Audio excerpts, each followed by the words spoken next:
नमस्कार, हमरा संगे छथि अखन सुरेश आनंद जी, जे कि मैथिली गीत संगीत नहीं संपूर्ण हिंदी भोजपुरी आदि गीत संगीत में एकटा सुप्रसिद्ध चेहरा सुरेश आनंद जी।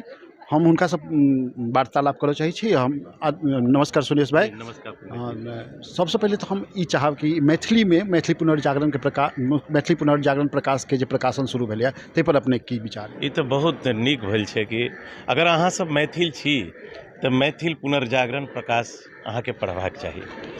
हमरा लगैए मिथिला में बहुत सारा पत्रकारिता भेल हेतै, लेकिन जे जनक्रांति आय के युग में जे ई अखबार निकललै है मैथिल पुनर्जागरण प्रकाश, ये हमरा सबके एक नया चेतना नया जोश के साथ देने छथि। और हम तो एक ही चीज कहबै पंकज जी कि अगर अहाँ मैथिल छी तो ई अखबार जरूर पढ़ू, मैथिली पुनर्जागरण। बहुत बहुत धन्यवाद। धन्यवाद।